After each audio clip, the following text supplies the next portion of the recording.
En 1975, España firmó en secreto los Acuerdos de Madrid y entregó el Sáhara Occidental a Marruecos y Mauritania. 50 años después, sigue siendo un territorio ocupado, con un muro más largo que la frontera de México y Estados Unidos, y un pueblo dividido entre campamentos de refugiados y zonas militarizadas. En este podcast se van a contestar las preguntas: ¿por qué la ONU no ha cumplido la promesa de un referéndum? ¿Cuáles son los intereses de por medio?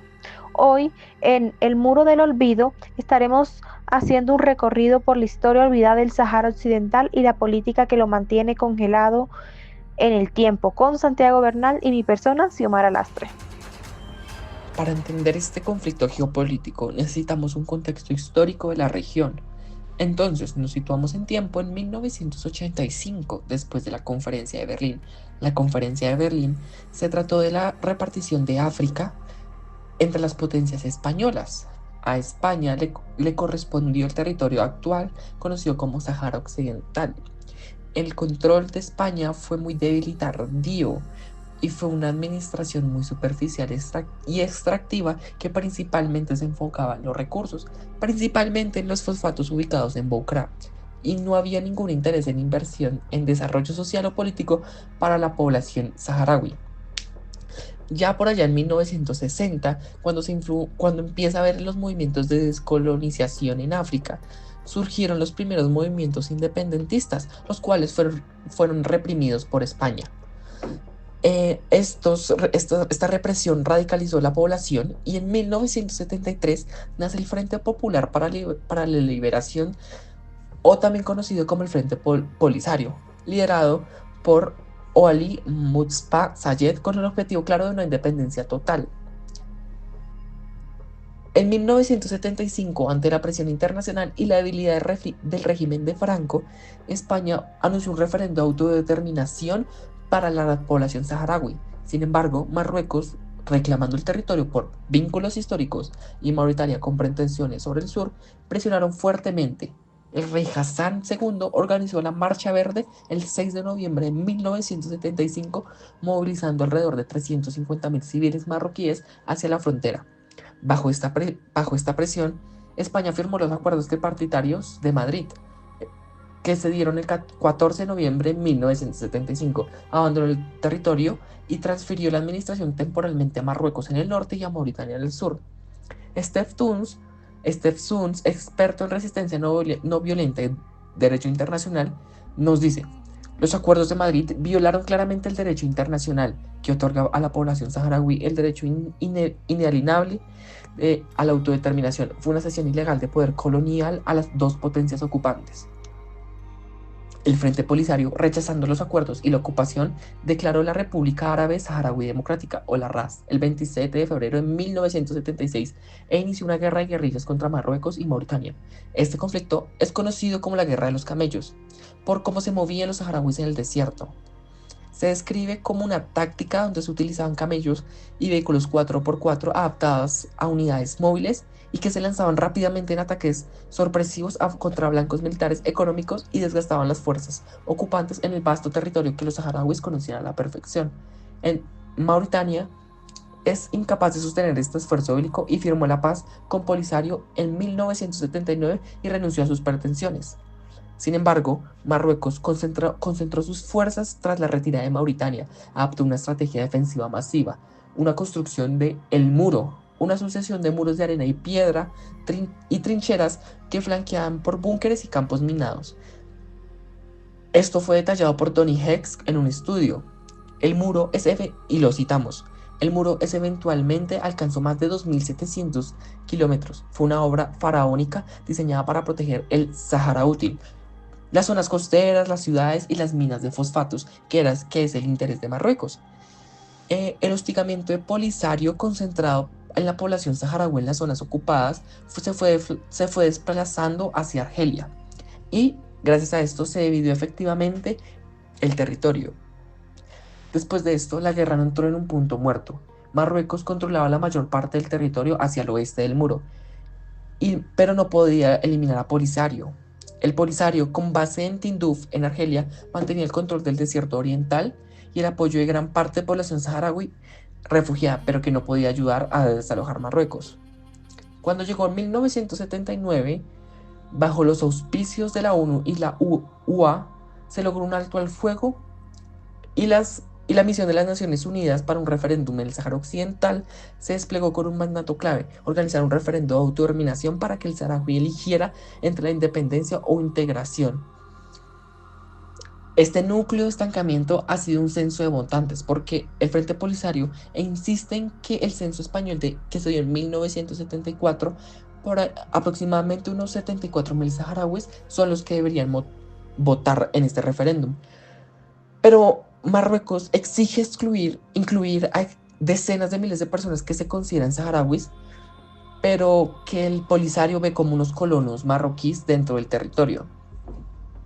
Entonces, ante la imposibilidad de consensuar el censo, la ONU ha intentado buscar soluciones políticas negociadas que vayan más de un referéndum, buscando una solución política mutuamente aceptable. Marruecos propone una autonomía bajo su soberanía. El Frente Polisario y Argelia insisten en el ejercicio de derecho a autodeterminación, incluyendo la opción de independencia. Entonces, esto es lo que podríamos dar como inicio a nuestro análisis hacia la guerra que hoy sufre el Sáhara Occidental. En 2007, el rey Mohamed VI propuso un plan de autonomía bajo la soberanía marroquí, argumentando vínculos históricos y económicos. Este plan fue apoyado por funcionarios franceses, españoles y estadounidenses.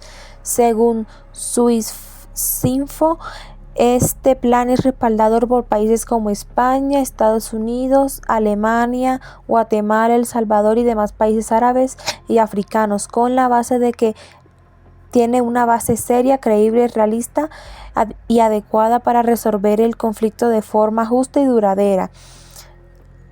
Aunque la República Árabe Saharaui Democrática es reconocida por 84 países, principalmente africanos y latinoamericanos, ningún miembro permanente del Consejo de Seguridad de la ONU ni de la Unión Europea la reconoce. El Frente Polisario, respaldado por Argelia, insiste en un referéndum de autodeterminación bajo los Acuerdos de Madrid de 1975. En noviembre de 2020, tras la ruptura del alto al fuego de Guerguerat, el Polisario declaró la guerra abierta, aunque los combates son esporádicos. El artículo de United Nations en Western Sahara, escrito por Anna Filopoulou, revela que el Consejo de Seguridad de la ONU ha evitado mencionar en sus resoluciones el término referéndum desde 2007, priorizando las negociaciones ambiguas, y que la MINURSO es la única misión de paz de la ONU sin competencia para monitorear los derechos humanos. A esto se añaden tensiones recientes como la operación militar en la zona del tampón de Guerguerat para desbloquear la carretera comercial hacia Mauritania en 2020. Como ya se mencionó, Marruecos lanzó una operación militar en la zona del tampón del Guerguerat, y esto tuvo como consecuencia que el Frente Polisario lo considerara una violación hacia los acuerdos de 1991, que prohibía tales acciones militares en la zona, y declaró el alto al fin del fuego. El Polisario inició entonces una guerra de desgaste con ataques esporádicos a posiciones marroquíes usando drones y cohetes. En 2020, Trump reconoció la soberanía marroquí sobre el Sahara a cambio de que Marruecos normalizara relaciones con Israel, y esto fortaleció a Marruecos, pero aisló al Sahara Occidental. Este reconocimiento fue recientemente reafirmado por Donald Trump en agosto de 2025. Argelia, quien es el principal aliado del Polisario, rompió relaciones con Marruecos en 2021. Acusa a Marruecos de usar drones israelíes para atacar camiones de ayuda en Tinduf, ciudad de Argelia donde se encuentran los campos de refugiados. En un informe reciente de 2024, el secretario general en oficio de la MINURSO reitera el compromiso de los saharauis para lograr una solución pacífica, justa y duradera sobre el territorio. Por otro lado, Marruecos ha impedido cumbres africanas y ha tratado de excluir al Sáhara Occidental de la diplomacia, y el Polisario ha lanzado cohetes contra Esmara, matando a un civil franco-marroquí. Este fue el primer ataque con víctimas mortales desde el año 2020, y por otro lado, informes de Human Rights Watch denuncian arrestos masivos de activistas saharauis en el Aaiún.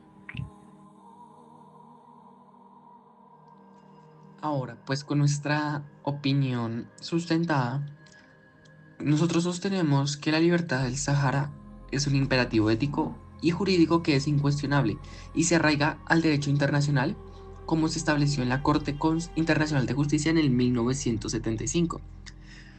La Corte Internacional dice, no existían vínculos de soberanía territorial entre Marruecos y el Sahara Occidental.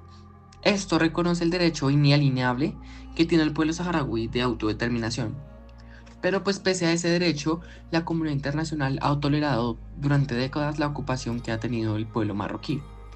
Esta ocupación que se inició con la ilegítima Marcha Verde y que se consolidó mediante el muro de 2.720 kilómetros, que se describe como una barrera física que institucionaliza el apartheid y el expolio, en el texto de Tony Hodge. Este sistema que ha sostenido mucho gasto militar, que es muy obsceno, muy grande, más de 6.000 millones anuales, permite a Marruecos explotar ilegalmente los recursos estratégicos, pues el 75% de los fosfatos de Bucra, que están valorados en 500 millones al año, y las ricas pesqueras, que esta explotación viola sentencias del Tribunal de Justicia emitidas entre el 2016 y el 2021. Estas declaran: el Sáhara Occidental es un territorio distinto y separado de Marruecos. La falsa autonomía ofrecida por Rabat, que Anna Tefollow denuncia como una estrategia para hacer irreversible la anexión en su texto International Package en 2006. Esto pues niega el derecho interno a la independencia y concentra el control de recursos y defensas en fronteras que están en manos marroquíes. Mientras tanto, más de 170.000 saharauis sobreviven en campos de refugiados en Argelia, donde según la Amnistía Internacional 2023 dicen que sufren de desnutrición crónica, abandono sistémico, y los que pertenecen a estas zonas ocupadas enfrentan tortura, desaparición forzada y censura. Este estancamiento político, como argumenta Jacob Mundy, es un monumento moral del fracaso de la ONU, donde el Consejo de Seguridad prioriza la política real de Francia y Estados Unidos sobre la justicia. Pues desmantelar este muro es necesario, ya que devolver el territorio no solo restituiría los derechos robados, permitiendo que los saharauis vuelvan a gestionar sus recursos y reconstruir su identidad nómada, sino que desactivaría la Guerra Fría que existe entre Argelia y Marruecos, que desestabiliza Magreb, como sentencia Steve Sons en su texto. La solución no es técnica, sino de voluntad política, al cumplir la legalidad internacional en el texto International Law in Western Sahara en 2010. La libertad saharaui no es una utopía, es la deuda histórica de Europa, España y la ONU que deben saldar antes que nada. En conclusión, el Sáhara Occidental vive una de las ocupaciones más largas y olvidadas del mundo. Desde 1975, cuando España abandonó el territorio y Marruecos lo invadió con la Marcha Verde, el pueblo saharaui ha sido víctima de un sistema que viola el derecho internacional. Un muro de 2.700 kilómetros que divide familias y ha desplazado a miles que sobreviven en campos de refugiados. La ONU ha incumplido su promesa de un referéndum. La MINURSO, que es la misión de la ONU, no supervisa los derechos humanos ni avanza hacia la autodeterminación, mientras que Marruecos explota recursos como fosfatos y reprime a los saharauis con impunidad, con el apoyo de potencias como Francia y Estados Unidos. La solución no es técnica, sino política. Se exige que la comunidad internacional deje de priorizar los intereses geopolíticos sobre la justicia, ya que el Sahara no es marroquí, es un pueblo con derecho a decidir. Y con esto hemos llegado al final del episodio, donde hemos recorrido la historia silenciada del Sahara Occidental, un muro que divide, un pueblo que resiste y una comunidad internacional que mira hacia otro lado. Soy Xiomara Judith Lastre Llorente junto a Santiago Bertrán, y esto ha sido El Muro del Olvido.